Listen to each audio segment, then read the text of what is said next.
in every case, because when someone else is dominant, then your desire for more freedom is really, really strong. We say with men and women, often she feels insecure, and because she feels insecure, then she holds you to standards that make you not feel free, and the less not free you feel, then the more insecure she feels.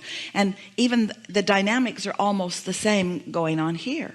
And so there's something that's going to take place in his sort of flying the coop, and that is he's going to feel more free, and in feeling more free he's going to feel less depressed. It is just going to be a natural consequence of the way it unfolds. So not to worry about him, but you've developed patterns of worry. I have, and it's transferring over. I've been doing so good all summer, and I've manifested a wonderful relationship into my life, and I'm helping all of these people in my life to degrees that I feel so blessed that I get to help them and do these things.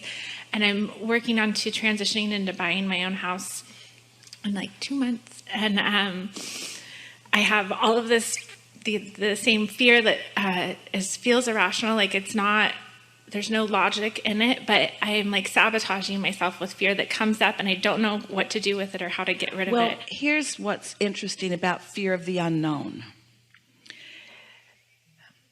There's always new coming, and it's always unknown.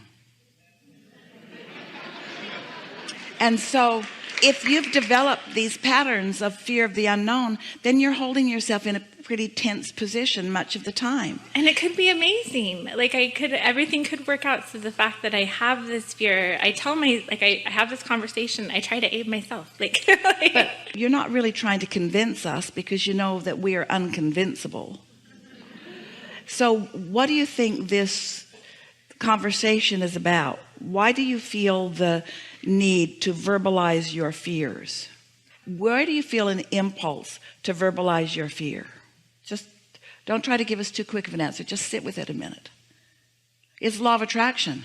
Law of attraction is the reason for that impulse, because you get it going, you get it going, you get it going, you get it going, you get it going, then you're just like a broken record. And so here you are, you know for sure that we're going to tell you that all is well, and you've heard it over and over again. You know what we're going to say. We say the same thing to everyone about everything. In other words, you're not going to be the one exception in all of the universe. We're suddenly going to say, oh, you're different, you get to be irrational in your fears, and it's going to work out just fine anyway. That's not how it's going to be. And so you know for sure, you know by what you've heard from us, you know for sure that when you get up here and complain about stuff, that we're going to climb your tree. You know we're not going to let you get away with it for one moment, and still you do it. That's irrational.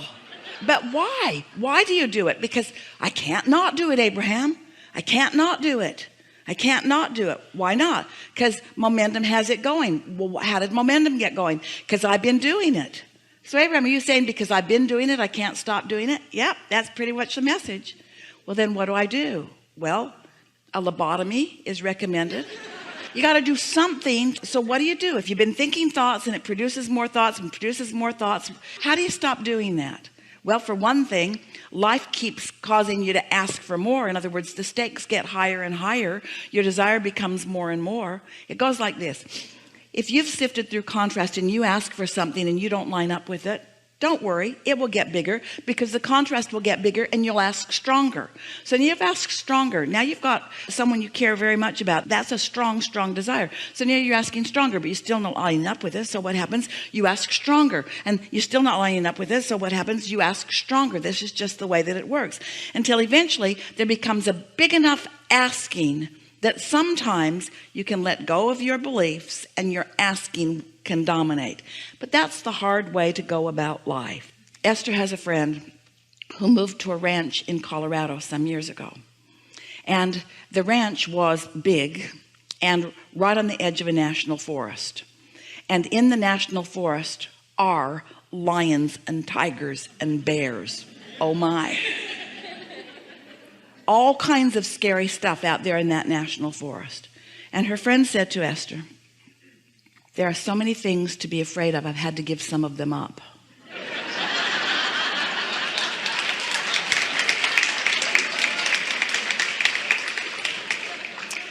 Well, there's something to be said for that. In other words, you only have so much daylight, so much waking time, but during that awake time, you could just gently begin focusing upon more and more positive aspects on subjects that don't feel so urgent.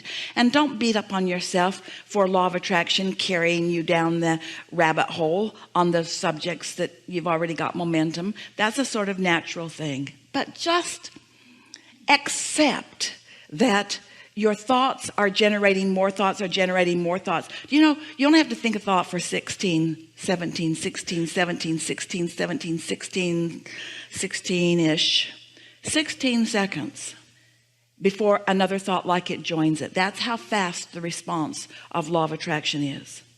And once you've got that thought going and you add another 16 and another 16, you get just a little over a minute and you've got a very strong momentum going. Well, you have control over that. When we first began saying that to some of you, you began worrying about your thoughts, trying to suck them back before law of attraction got hold of them. And what we want you to do is just relax more. Don't try so hard. Get off on a better foot, which means when you get up in the morning, make a statement to yourself, my momentum stopped while I was asleep, and now I can start a better momentum if I choose to.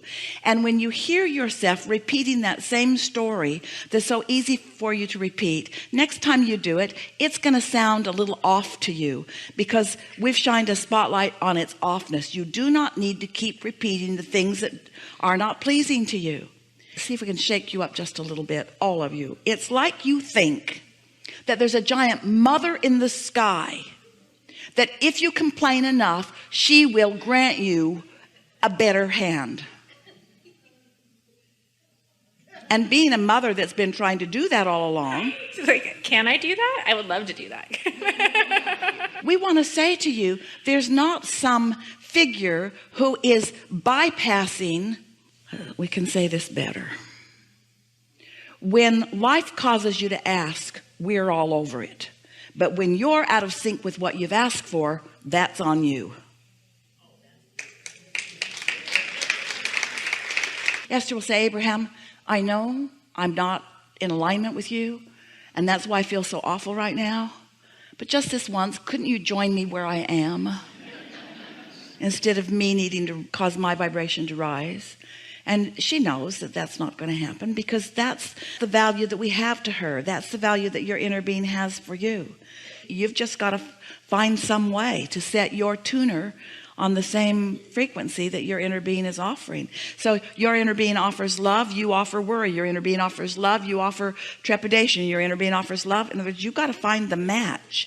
And if you can't find it on one subject, find a subject that you can find it on, or get off the subject.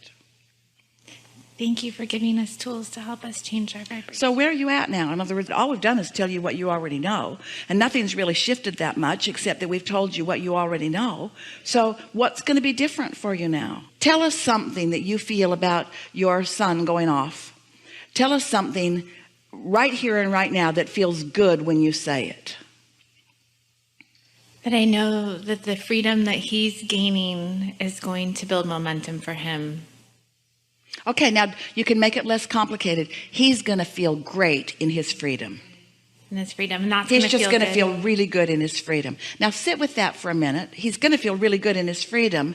And then does any aftermath to that come to you? In other words, he's going to feel really good in his freedom. Now we know that feels good to you. Does it stay feeling good, or is it wavering already? It feels good. Because you know, I feel like I can build it's off. you he's getting free of. You do know that. That's okay. You do know that. Better said, it's you and the way you usually think about him that he's freeing himself of. He's not freeing himself of your love, not ever, or of your appreciation, or really of your expectation for him to thrive. He's being freed of your nagging and your worrying. He's being freed of the parts that bother you too. Wouldn't you like to free yourself? Yeah, and So he's going to run away from you. What are you going to do with you? stop nagging. This is big. He's going to run away, and he's not going to think about you very much for a while unless he needs some money or food or something. His depression is going to go immediately away, and your depression is going to set in. Because you like being needed. You do too. You like being needed, and what you want for your children is that they don't need you because they've got their inner being. Yes. And what you want for yourself, you're not needy either because you've got your inner being, but you got to sync up with it, you see. And so, that's a lot to contemplate, but it isn't anything that you don't already know. But it's different patterns of thought. So we sowed some powerful seeds there. In other words, we got them right out of your vortex. We didn't tell you anything that you haven't been asking about. This is not something that we just made up and thought you might like. This is things you've been asking about that we've delivered to you in a very straightforward fashion.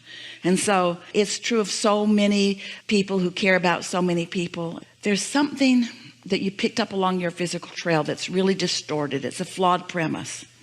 And it goes like this. It's a human tendency. Flawed.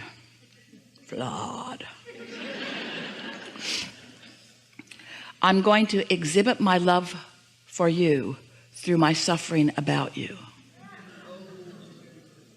And the thing that's so screwy about that is that when there's suffering, there's no vibrational equivalency to love.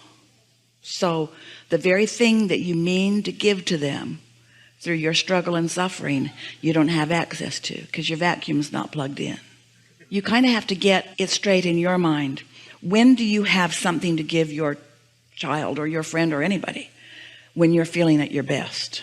Sometimes you have to look into their vortex to find the good feeling, or look into your own vortex.